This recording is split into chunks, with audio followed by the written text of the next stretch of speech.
Good morning students. ਅੱਜ ਆਪਾਂ ਪੜਾਂਗੇ ਭਾਰਤ ਤੇ ਚੀਨ ਵਿਚਕਾਰ ਕਿਹੋ ਜਿਹੇ ਸਬੰਧ ਨੇ।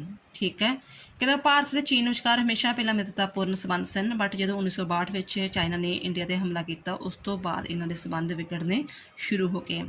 ਚੀਨ ਦੇ ਪ੍ਰਤੀ ਮਿੱਤਰਤਾਪੂਰਨ ਨੀਤੀ। ਜਦੋਂ ਚਾਈਨਾ ਆਜ਼ਾਦ ਹੋਇਆ ਸੀ ਉਦੋਂ ਇੰਡੀਆ ਨੇ ਇਹਦੀ ਪੂਰੀ ਸਪੋਰਟ ਕੀਤੀ ਕਿ ਇਸ ਨੂੰ ਮਾਨਤਾ ਦਿੱਤੀ ਜਾਵੇ ਐਜ਼ ਅ ਸਟੇਟ ਦੇ ਤੌਰ 'ਤੇ, ਰਾਜ ਦੇ ਤੌਰ 'ਤੇ। ਦੈਨ ਆਫਟਰ ਉਹਨੂੰ UN ਦਾ ਮੈਂਬਰ ਬਣਨ ਵਿੱਚ ਵੀ ਉਹਦਾ ਸਮਰਥਨ ਕੀਤਾ, ਉਸ ਦੀ ਵਿਚਾਰਧਾਰਾ ਦਾ ਵੀ ਸਮਰਥਨ ਕੀਤਾ।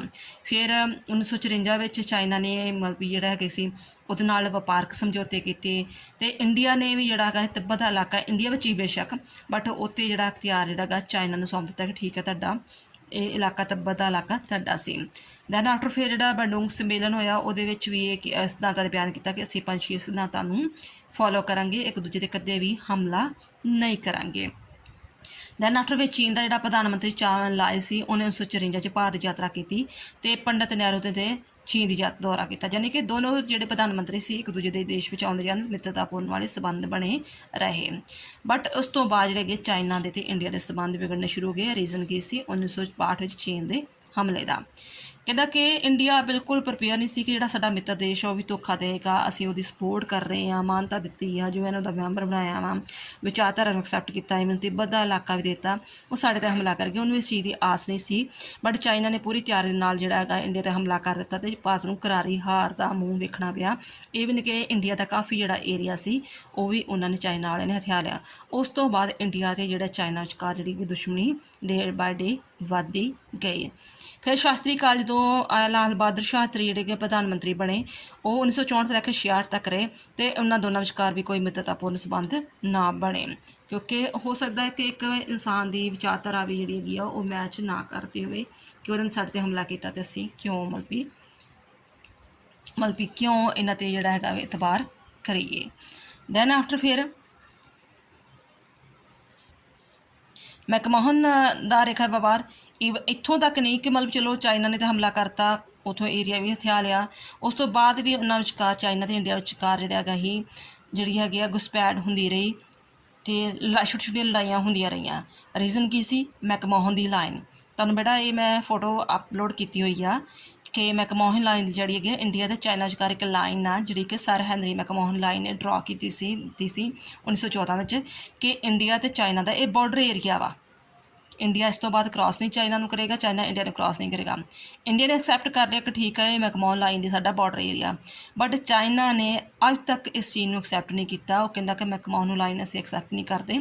ਇਸ ਤੋਂ ਅਗਲਾ ਇਲਾਕਾ ਵੀ ਜਿਹੜਾ ਸਿੱਕਮ ਆ, ਅਰੁਣਾਚਲ ਪ੍ਰਦੇਸ਼ ਵਾ, ਨਾਗਾਲੈਂਡ ਆ, ਉਹ ਜਿਹੜੇ ਹੈਗੇ ਸਟੇਟਾਂ ਵਾ ਉਹ ਸਾਡੇ ਚਾਈਨਾ ਵਿੱਚ ਆਉਂਦੀਆਂ। ਇੰਡੀਆ ਇਹ ਚੀਜ਼ ਨੂੰ ਨਹੀਂ ਮੰਨਦਾ। ਠੀਕ ਹੈ, ਇਹ ਜਿਹੜਾ ਸੀਮਾ ਵਿਵਾਦ ਅੱਜ ਤੱਕ ਚੱਲ ਰਿਹਾ ਹੈ। ਫਿਰ ਦੈਨ ਆਫਟਰ ਲਾਲ ਬਹਾਦਰ ਸ਼ਾਸਤਰੀ ਤੋਂ ਬਾਅਦ ਇੰਦਰਾ ਗਾਂਧੀ ਦਾ ਕਾਲ ਆਇਆ। ਠੀਕ ਆ, ਉਹ ਪ੍ਰਧਾਨ ਮੰਤਰੀ ਬਣੇ। ਉਹਨਾਂ ਨੇ ਚੀਨ ਨਾਲ ਸੀਮਾ ਵਿਵਾਦ ਸੁਲਝਾਉਣ ਲਈ ਕੂਟਨੀਤਿਕ ਦੇ ਤਰੀਕੇ ਅਪਣਾਏ, ਡਿਪਲੋਮੈਸੀ ਤਰੀਕੇ ਅਪਣਾਏ ਅਤੇ 1971 'ਚ ਭਾਰਤ ਪਾਕ ਯੁੱਧ ਸਮੇਂ ਵੀ ਇਹਨਾਂ ਦੋਹਾਂ ਦੇਸ਼ਾਂ ਵਿਚਕਾਰ ਤਣਾਅਪੂਰਨ ਸੰਬੰਧ ਰਹੇ। ਉਹਨਾਂ ਸੋਚਿਆ ਕਿ ਚਲੋ ਅਸੀਂ ਮਿੱਤਰਤਾਪੂਰਨ ਸੰਬੰਧ ਬਣਾ ਲੈਂਦੇ ਹਾਂ, ਮਿੱਤਰਤਾ ਹੱਥ ਵਧਾ ਲੈਂਦੇ ਹਾਂ, ਬਟ ਜਦੋਂ ਪਾਕਿਸਤਾਨ ਨੇ ਇੰਡੀਆ 'ਤੇ ਹਮਲਾ ਕੀਤਾ ਅਤੇ ਚਾਈਨਾ ਨੇ ਉਲਟਾ ਪਾਕਿਸਤਾਨ ਦੀ ਹੀ ਸਪੋਰਟ ਕੀਤੀ, ਉਹਨੂੰ ਕੰਡਮ ਨਹੀਂ ਕੀਤਾ ਜਾਂ ਇਹ ਨਹੀਂ ਕਿਹਾ ਕਿ ਇਹ ਗਲਤ ਕੰਮ ਕੀਤਾ ਪਾਕਿਸਤਾਨ ਨੇ, ਕਿਉਂ ਇੰਡੀਆ 'ਤੇ ਹਮਲਾ ਕੀਤਾ, ਇਹ ਉਲਟਾ ਪਾਕਿਸਤਾਨ ਦੀ ਸਪੋਰਟ ਕੀਤੀ। ਇਸ ਕਰਕੇ ਫਿਰ ਵੀ ਦੁਬਾਰਾ ਜਿਹੜੇ ਆ ਚਾਈਨਾ ਅਤੇ ਇੰਡੀਆ ਦੇ ਸੰਬੰਧ ਜਿਹੜੇ ਹੈਗੇ ਆ ਹੋਰ ਜ਼ਿਆਦਾ ਟੈਂਸ਼ਨ ਵਾਲੇ ਹੋ ਗਏ। ਫਿਰ ਦੈਨ ਆਫਟਰ BJP ਦੀ ਸਰਕਾਰ ਕਹਿ ਲਓ ਜਾਂ ਜਨਤਾ ਸਰਕਾਰ ਆਈ, 1977 ਵਿੱਚ ਸਰਕਾਰ ਆਈ, ਉਦੋਂ ਪ੍ਰਧਾਨ ਮੰਤਰੀ ਬਣੇ ਸੀ ਮਰਾਰਜੀ ਦੇਸਾਈ ਅਤੇ ਉਹਨਾਂ ਦੀ ਜਿਹੜੀ ਚਾਈਨਾ ਸੀ ਉਹਨਾਂ ਨੇ ਇਸ ਸਰਕਾਰ ਦੀ ਸਪੋਰਟ ਕੀਤੀ, ਯਾਨੀ ਕਿ ਕਾਂਗਰਸ ਨੂੰ ਪਸੰਦ ਨਹੀਂ ਕਰਦੇ ਸੀ ਚਾਈਨਾ ਵਾਲੇ, ਬਟ ਜਿਹੜੀ BJP ਜਾਂ ਜਨਤਾ ਪਾਰਟੀ ਸਰਕਾਰ ਉਹਦਾ ਸਵਾਗਤ ਕੀਤਾ ਤਾਂ ਦੋਨਾਂ ਵਿਚਕਾਰ ਜਿਹੜੇ ਹੈਗੇ ਆ ਸੰਬੰਧ ਸੁਧਰਨੇ ਸ਼ੁਰੂ ਹੋ ਗਏ। ਦੈਨ ਆਫਟਰ ਜਿਹੜਾ ਕਿ ਅਟਲ ਬਿਹਾਰੀ ਵਾਜਪਾਈ, ਕਿਉਂਕਿ ਉਹ ਵੀ ਜਨਤਾ ਪਾਰਟੀ ਦੇ ਸਰਕਾਰ ਦੇ ਸੀ, ਉਹਨਾਂ ਨੇ 1979 ਵਿੱਚ ਪੀਕਿੰਗ ਪਹੁੰਚੇ, ਯਾਨੀ ਕਿ ਚਾਈਨਾ ਦੀ ਰਾਜਧਾਨੀ ਜਾਂ ਚਾਈਨਾ ਦੇ ਸਟੇਟ ਵਿੱਚ ਪਹੁੰਚੀ ਅਤੇ ਉੱਥੇ ਉਹਨਾਂ ਨੇ ਆਪਣੀ ਗੱਲਬਾਤ ਦੌਰਾਨ ਇਸ ਗੱਲ 'ਤੇ ਜ਼ੋਰ ਦਿੱਤਾ ਕਿ ਜਦੋਂ ਵੀ ਜਦ ਤੱਕ ਸੀਮਾ ਵਿਵਾਦ ਨੂੰ ਨਹੀਂ ਸੁਲਝਾਇਆ ਜਾ ਸਕਦਾ ਤਾਂ ਉਹਨਾਂ ਵਿਚਕਾਰ ਜਿਹੜੇ ਮਿੱਤਰਤਾਪੂਰਨ ਵਾਲੇ ਸੰਬੰਧ ਸਥਾਪਿਤ ਨਹੀਂ ਹੋ ਸਕਦੇ ਹੈਗੇ। ਫਿਰ ਕਾਂਗਰਸੀ ਸਰਕਾਰੀ ਜਨਤਾ ਦਲ ਦੀ ਸਰਕਾਰ ਤੋਂ ਬਾਅਦ ਫਿਰ ਕਾਂਗਰਸ ਸਰਕਾਰ ਆਈ। ਉਦੋਂ ਉਸ ਟਾਈਮ ਜਿਹੜਾ ਹੈਗਾ ਚਾਈਨਾ ਦਾ ਪ੍ਰਧਾਨ ਮੰਤਰੀ ਚਾਓ ਜਿਆਂਗ ਬਣ ਚੁੱਕਾ ਸੀ ਅਤੇ ਆਪਣੀ ਪਾਕਿਸਤਾਨ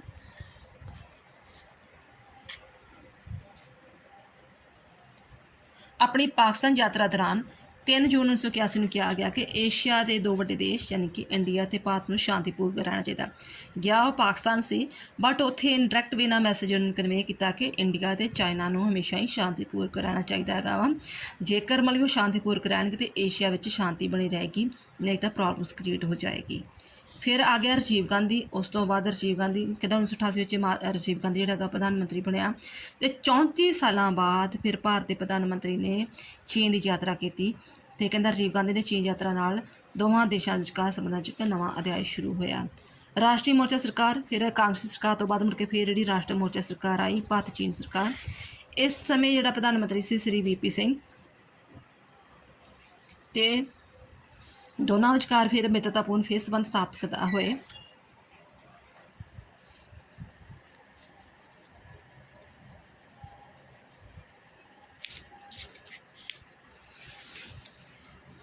ਫਿਰ ਰਾਸ਼ਟਰੀ ਮੋਰਚਾ ਸਰਕਾਰ ਆਈ ਅਤੇ ਕਹਿੰਦਾ ਭਾਰਤ ਚੀਨ ਸਰਕਾਰ ਅਤੇ ਸ਼੍ਰੀ VP ਸਿੰਘ ਦੀ ਸਰਕਾਰ ਆਈ ਅਤੇ ਦੋਨਾਂ ਨੇ ਕਿਹਾ ਕਿ ਅਸੀਂ ਮਿੱਤਰਤਾਪੂਰਨ ਸੰਬੰਧ ਸਥਾਪਿਤ ਕਰਾਂਗੇ। ਉਸ ਟਾਈਮ ਚਾਈਨਾ ਦਾ ਪ੍ਰਧਾਨ ਮੰਤਰੀ ਹੈਗਾ ਸੀ ਲੀ ਫੰਗ। ਉਹ ਭਾਰਤ ਵਿੱਚ ਆਇਆ ਅਤੇ 31 ਸਾਲਾਂ ਬਾਅਦ ਪਹਿਲੀ ਵਾਰ ਪਹਿਲੇ ਪ੍ਰਧਾਨ ਮੰਤਰੀ ਸਨ ਜੋ ਦੋਹਾਂ ਦੇਸ਼ਾਂ ਦੇ ਪ੍ਰਧਾਨ ਮੰਤਰੀ ਨੇ ਪੰਜਸ਼ੀਲ ਸਿਧਾਂਤਾਂ ਵਿੱਚ ਸ਼ਰਧਾ ਦੁਹਰਾਈ ਕਿ ਅਸੀਂ ਪੰਜਸ਼ੀਲ ਸਿਧਾਂਤਾਂ ਨੂੰ ਫੋਲੋ ਕਰਾਂਗੇ, ਠੀਕ ਹੈ। ਅਤੇ ਕੋਈ ਵੀ ਪ੍ਰੋਬਲਮਸ ਆ ਉਹਨੂੰ ਮਲਪੀੜਾ ਹੈਗਾ ਵਾ ਸਨਮਾਨਜਨਕ ਤਰੀਕੇ ਨਾਲ ਹੱਲ ਕਰਾਂਗੇ। ਦੈਨ ਆਫਟਰ ਫਿਰ ਜਿਹੜਾ ਗਿਆ ਪ੍ਰਧਾਨ ਮੰਤਰੀ PV ਨਰਸਿਮਹਾ ਰਾਓ ਦੀ ਚੀਨ ਯਾਤਰਾ।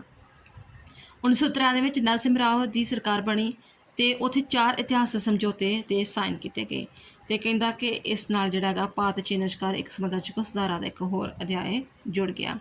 ਦੈਨ ਆਫਟਰ ਫਿਰ ਚਾਈਨਾ ਦੇ ਰਾਸ਼ਟਰਪਤੀ ਚਾਂਗ ਜੈਮਨ ਦੀ ਭਾਰਤ ਯਾਤਰਾ। ਕਹਿੰਦਾ 1996 ਨੂੰ ਫਿਰ ਚਾਂਗ ਜੈਮਨ ਜਿਹੜੇ ਹੈਗੇ ਭਾਰਤ ਵਿੱਚ ਆਏ ਅਤੇ ਦੋਨਾਂ ਵਿਚਕਾਰ ਜਿਹੜੇ ਹੈਗੇ ਸੰਬੰਧ ਸਥਾਪਿਤ ਹੋਏ। ਕਹਿੰਦਾ ਭਾਵ ਕਿ ਜਦੋਂ ਜਿਹੜੇ ਦੇਸ਼ ਦੇ ਪ੍ਰਧਾਨ ਮੰਤਰੀ ਹੈ ਜਾਂ ਚਾਈਨਾ ਦਾ ਜਾਂ ਇੰਡੀਆ ਦਾ ਇੱਕ ਦੂਜੇ ਦੇਸ਼ ਵਿੱਚ ਜਾਣਗੇ, ਗੱਲਬਾਤ ਕਰਨਗੇ ਅਤੇ ਦੋਨਾਂ ਦੇਸ਼ਾਂ ਵਿਚਕਾਰ ਸੰਬੰਧ ਸਥਾਪਿਤ ਹੋਣਗੇ, ਠੀਕ ਤਣਾਅ ਘਟੇਗਾ। ਜੇਕਰ ਦੋਨੋਂ ਦੇਸ਼ ਇੱਕ ਦੂਜੇ ਦੇ ਦੇਸ਼ ਵਿੱਚ ਨਹੀਂ ਜਾਣਗੇ, ਬਾਈਕਾਟ ਕਰਨਗੇ ਅਤੇ ਜਿਹੜੇ ਹੈਗੇ ਆ ਉਹ ਰਿਲੇਸ਼ਨ ਹੋਰ ਖਰਾਬ ਹੋਣਗੇ। ਤਾਂ ਜਦੋਂ ਇੱਕ ਦੇਸ਼ ਦੇ ਦੂਜੇ ਦੇ ਪ੍ਰਧਾਨ ਮੰਤਰੀ ਜਾਂਦੇ ਸੀ, ਉਹਨਾਂ ਦੇ ਸੰਬੰਧਾਂ ਦਾ ਸੁਧਾਰ ਹੁੰਦਾ ਸੀ। ਦੈਨ ਆਫਟਰ ਪਰਮਾਣੂ ਤਜਰਬੇ ਅਤੇ ਭਾਰਤ ਚੀਨ ਸੰਬੰਧ। 11 ਮਈ ਅਤੇ 13 ਮਈ ਨੂੰ 1998 ਨੂੰ ਭਾਰਤ ਨੇ 5 ਪਰਮਾਣੂ ਤਜਰਬੇ ਕੀਤੇ ਅਤੇ ਚਾਈਨਾ ਨੇ ਪਰਮਾਣੂ ਤਜਰਬਾ ਲੈ ਕੇ ਭਾਰਤ ਦੀ ਸਖਤ ਨਿੰਦਾ ਹੀ ਨਹੀਂ ਕੀਤੀ, ਬਲਕਿ ਚੀਨ ਨੇ ਸਰਕਾਰੀ ਨਿਊਜ਼ ਦੇ ਰਾਹੀਂ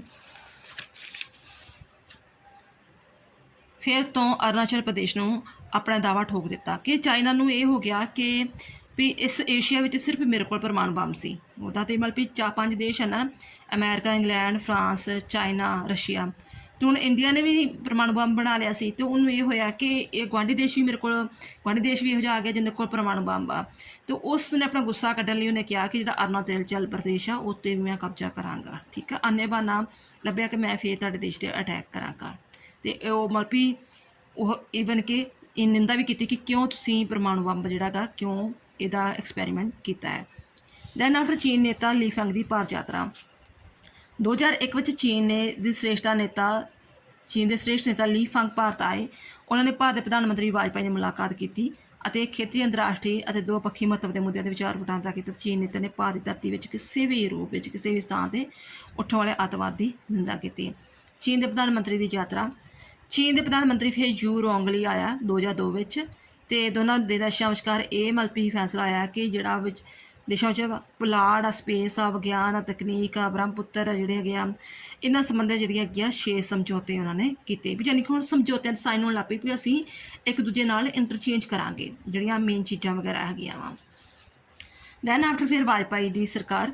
2003 ਵਿੱਚ ਵਾਜਪਾਈ ਦੀ ਸਰਕਾਰ ਆਈ ਅਤੇ ਦੋਨਾਂ ਦੇਸ਼ਾਂ ਵਿਚਕਾਰ ਸੰਬੰਧ ਜਿਹੜੇ ਹੈਗੇ ਆ ਸੁਧਾਰ ਹੋਣੇ ਸ਼ੁਰੂ ਹੋ ਗਏ, ਜਿੱਥੇ ਭਾਰਤ ਨੇ ਤਿੱਬਤ ਨੂੰ ਚੀਨ ਦਾ ਹਿੱਸਾ ਮੰਨ ਲਿਆ ਅਤੇ ਚਾਈਨਾ ਨੇ ਵੀ ਕਿਹਾ ਕਿ ਜਿਹੜਾ ਸਿੱਕਮ ਆ ਉਹ ਤੁਹਾਡਾ ਹਿੱਸਾ ਸੀ, ਯਾਨੀ ਕਿ ਤਿੱਬਤ ਨੂੰ ਪੂਰੀ ਤਰ੍ਹਾਂ ਜਿਹੜਾ ਹੈਗਾ ਚਾਈਨਾ ਨੂੰ ਸੌਂਪ ਦਿੱਤਾ ਸੀ ਅਤੇ ਉਹਨਾਂ ਨੇ ਸਿੱਕਮ ਜਿਹੜਾ ਹੈਗਾ ਸਟੇਟ ਆ ਉਹ ਇੰਡੀਆ ਨੂੰ ਸੌਂਪ ਦਿੱਤੀ, ਠੀਕ ਹੈ। ਦੈਨ ਆਫਟਰ ਫਿਰ ਕਹਿੰਦਾ ਕਿ $50 ਕਰੋੜ ਦਾ ਨਿਵੇਸ਼ ਕਰਨ ਲਈ ਵੀ ਇੱਕ ਕੋਸ਼ ਬਣਾਉਣ ਲਈ ਕਿਹਾ। ਅਤੇ ਨੈਕਸਟ ਹੈ ਚੀਨ ਰਾਸ਼ਟਰਪਤੀ ਹੂ ਜਿਤਾਓ ਦੀ ਭਾਰਤ ਯਾਤਰਾ। ਫਿਰ ਹੂ ਜਿਤਾਓ ਰਾਸ਼ਟਰਪਤੀ ਬਣਿਆ ਅਤੇ ਉਹਨੇ ਭਾਰਤ ਯਾਤਰਾ ਕੀਤੀ ਅਤੇ 13 ਸਮਝੌਤਿਆਂ 'ਤੇ ਸਾਈਨ ਕੀਤਾ ਅਤੇ ਉਦੋਂ ਆਪਣੇ ਇੰਡੀਆ ਦੀ ਹੈਗੀ ਸੀ ਰਾਸ਼ਟਰਪਤੀ ਪ੍ਰਤਿਭਾ ਪਾਟਿਲ। ਦੈਨ ਆਫਟਰ ਚੀਨ ਦੇ ਪ੍ਰਧਾਨ ਮੰਤਰੀ ਦੀ ਭਾਰਤ ਯਾਤਰਾ। ਕਹਿੰਦਾ 2013 ਵਿੱਚ ਚੀਨ ਦੇ ਪ੍ਰਧਾਨ ਮੰਤਰੀ ਲੀ ਕੈਚਿਆਂਗ 6 ਦਿਨ ਤੱਕ ਭਾਰਤ ਦੌਰਾ ਕੀਤਾ ਅਤੇ 8 ਹੋਰ ਮਹੱਤਵਪੂਰਨ ਸਮਝੌਤਿਆਂ 'ਤੇ ਸਾਈਨ ਕੀਤੇ। ਸੰਖੇਪ ਵਿੱਚ ਭਾਰਤ ਚੀਨ ਸੰਬੰਧ ਦੋਸਤਾਨਾ ਨਹੀਂ ਹਨ ਉਮੀਦ ਹੈ ਕਿ ਦੋਵੇਂ ਦੇਸ਼ ਵਿਚਕਾਰ ਜੋ ਵੀ ਮਤਭੇਦ ਆ, ਮੈਕਮੋਹਨ ਦੀ ਲਾਈਨ ਆ, ਅਰੁਣਾਚਲ ਪ੍ਰਦੇਸ਼ ਦੀ ਗੱਲ ਵਾ, ਜਾਂ ਹੋਰ ਵੀ ਛੋਟੀਆਂ ਛੋਟੀਆਂ ਪ੍ਰੋਬਲਮਸ ਵਗੈਰਾ ਹੈਗੀਆਂ, ਉਹਨਾਂ ਨੂੰ ਦੂਰ ਕਰਨ ਦੀ ਕੋਸ਼ਿਸ਼ ਕਰਨਗੇ ਅਤੇ ਇਮਾਨਦਾਰੀ ਅਤੇ ਮਿੱਤਰਤਾਪੂਰਨ ਵਾਲੇ ਜਿਹੜੇ ਕਿ ਸੰਬੰਧ ਸਥਾਪਿਤ ਬਣਨਗੇ। ਸਤੰਬਰ 2014 'ਚ ਚੀਨ ਦੇ ਰਾਸ਼ਟਰਪਤੀ ਜਿਨਪਿੰਗ, ਜਿਹੜੇ ਹੁਣ ਵੀ ਹੈਗੇ ਆ ਜਿਨਪਿੰਗ ਵਗੈਰਾ, ਭਾਰਤ ਯਾਤਰਾ 'ਤੇ ਆਏ। ਇਸ ਯਾਤਰਾ ਦੌਰਾਨ ਦੋਨਾਂ ਦੇਸ਼ਾਂ ਨੇ 12 ਸਮਝੌਤੇ ਦੇ ਸਾਈਨ ਕੀਤੇ। ਭਾਰਤੀ ਪ੍ਰਧਾਨ ਮੰਤਰੀ ਸ਼੍ਰੀ ਨਰਿੰਦਰ ਮੋਦੀ ਦੀ ਚੀਨ ਯਾਤਰਾ 2015 ਨੂੰ ਜਦੋਂ 14 'ਚ ਇੰਡੀਆ 'ਚ BJP ਦੀ ਸਰਕਾਰ ਆ ਗਈ ਸੀ, ਅਤੇ ਇੰਡੀਆ ਸਰਕਾਰ ਵੀ ਜਿਹੜੀ ਕਾਫੀ ਕੋਸ਼ਿਸ਼ ਕਰ ਰਹੀ ਹੈ ਕਿ ਸਾਰੇ ਗੁਆਂਢੀ ਦੇਸ਼ਾਂ ਨਾਲ ਮਿੱਤਰਤਾਪੂਰਨ ਸੰਬੰਧ ਸਥਾਪਿਤ ਰੱਖਣ। ਉਹ ਵੀ 3 ਦਿਨ ਲਈ ਜਿਹੜੇ ਹੈਗੇ ਆ ਚਾਈਨਾ ਵਿੱਚ ਗਏ। ਫਿਰ 2016 ਵਿੱਚ ਚੀਨ ਦੇ ਰਾਸ਼ਟਰਪਤੀ ਜਿਨਪਿੰਗ ਜਿਹੜੇ ਹੈਗੇ ਆ ਬ੍ਰਿਕਸ ਸੰਮੇਲਨ ਵਿੱਚ ਹਿੱਸਾ ਲੈਣ ਲਈ ਭਾਰਤ ਵਿੱਚ ਆਏ, ਕਿਉਂਕਿ ਬ੍ਰਿਕਸ ਸੰਮੇਲਨ ਇੰਡੀਆ ਵਿੱਚ ਹੋਇਆ ਸੀ। ਬ੍ਰਿਕਸ ਵੀ ਬੇਟਾ ਜਿਹਦਾ ਸਾਰਕ ਸੰਮੇਲਨ ਹੈ, ਇੱਦਾਂ ਬ੍ਰਿਕਸ ਸੰਮੇਲਨ ਆ, ਠੀਕ ਹੈ। ਇਸ ਦੌਰਾਨ ਦੋਨਾਂ ਦੇਸ਼ਾਂ ਨੇ ਦੋਪੱਖੀ ਵਪਾਰ ਅਤੇ ਸਵੱਛ ਊਰਜਾ ਉੱਤੇ ਗੱਲ ਕੀਤੀ। ਦੈਨ ਆਫਟਰ 2018 'ਚ ਫਿਰ ਜਦੋਂ BJP ਸਰਕਾਰ ਆਈ, ਨਰਿੰਦਰ ਮੋਦੀ ਨੇ ਚੀਨ ਦੀ ਯਾਤਰਾ ਕੀਤੀ ਅਤੇ ਇਸ ਦੌਰਾਨ ਦੋਵਾਂ ਦੇਸ਼ਾਂ ਵਿਚਕਾਰ ਜਿਹੜਾ ਅੱਤਵਾਦ ਦਾ, ਵਪਾਰ ਆ, ਸਵੱਛ ਊਰਜਾ 'ਤੇ ਚਰਚਾ ਕੀਤੀ। ਦੈਨ ਆਫਟਰ 2019 ਵਿੱਚ ਚੀਨ ਦੇ ਰਾਸ਼ਟਰਪਤੀ ਜਿਹੜਾ ਸ਼੍ਰੀ ਜਿਨਪਿੰਗ ਨੇ ਭਾਰਤ ਯਾਤਰਾ ਕੀਤੀ ਅਤੇ ਇਸ ਦੌਰਾਨ ਦੋਨਾਂ ਦੇਸ਼ਾਂ ਨੇ ਫਿਰ ਅੱਤਵਾਦ, ਵਪਾਰ ਅਤੇ ਖੇਤੀ ਸੁਰੱਖਿਆ 'ਤੇ ਚਰਚਾ ਕੀਤੀ। ਦੈਨ ਬਟ ਫਿਰ ਥੋੜ੍ਹੀ ਜਿਹੀ 2020 ਨੂੰ ਪ੍ਰੋਬਲਮ ਕ੍ਰੀਏਟ ਹੋ ਗਈ ਸੀ। ਤੁਸੀਂ ਨਿਊਜ਼ ਸੁਣੀ ਹੋਏਗੀ ਕਿ ਗਲਵਾਨ ਘਾਟੀ ਵਿੱਚ ਚੀਨੀ ਸੈਨਾ ਨਾਲ ਹੋਈ ਝੜਪ ਵਿੱਚ ਭਾਰਤ ਦੇ 20 ਸੈਨਿਕ ਸ਼ਹੀਦ ਹੋ ਗਏ। ਜਦੋਂ ਪੰਜਾਬੀ ਜਿਹੜੇ ਹੈਗੇ ਮੈਕਸੀਮਮ ਸ਼ਹੀਦ ਹੋਏ ਸੀ, ਠੀਕ ਆ, ਇੱਕਦਮ ਉਹਨਾਂ ਨੇ ਗਲਵਾਨ ਘਾਟੀ 'ਤੇ ਹਮਲਾ ਕਰ ਦਿੱਤਾ ਸੀ। 20 ਸੈਨਿਕ ਜਿਹੜੇ ਉੱਤੇ ਸ਼ਹੀਦ ਹੋ ਗਏ। ਈਵਨ ਕਿ ਚਾਈਨਾ ਦੇ ਵੀ ਬਾਅਦ ਵਿੱਚ ਮੁੜ ਕੇ ਫਿਰ 43-50 ਸੈਨਿਕ ਉਹਨਾਂ ਨੇ ਮਾਰੇ। ਚੀਨ ਦੀ ਇਸ ਗਲਤ ਹਰਕਤ ਨਾਲ ਦੋਵਾਂ ਦੇਸ਼ਾਂ ਵਿਚਕਾਰ ਫਿਰ ਸੰਬੰਧ ਜਿਹੜੇ ਹੈਗੇ ਆ ਦੋਨਾਂ ਦੇ ਖਰਾਬ ਹੋ ਗਏ। ਆਈ ਹੋਪ ਆਉਣ ਵਾਲੇ ਫਿਊਚਰ ਵਿੱਚ ਜਿਹੜੇ ਹੈਗੇ ਆ ਦੋਨਾਂ ਦੇ ਸੰਬੰਧ ਫਿਰ ਤਰ੍ਹਾਂ ਸਹੀ ਹੋਣਗੇ। ਆਈ ਹੋਪ ਤੁਹਾਨੂੰ ਇਹ ਵੀਡੀਓ ਸਮਝ ਆਈ ਹੋਏਗੀ, ਅਤੇ ਕੋਈ ਪ੍ਰੋਬਲਮਸ ਆਏਗੀ, ਕੋਈ ਟੌਪਿਕ ਵਗੈਰਾ ਸਪੈਸੀਫਿਕ ਚਾਹੁੰਦੇ ਹੋ ਕਿਸੇ ਪੁਆਇੰਟ ਬਾਰੇ ਵੀਡੀਓ ਵਗੈਰਾ, ਤਾਂ ਤੁਸੀਂ ਕਮੈਂਟ ਵਿੱਚ ਲਿਖ ਸਕਦੇ ਹੈਗੇ ਹੋ। ਥੈਂਕਸ ਬੇਟਾ।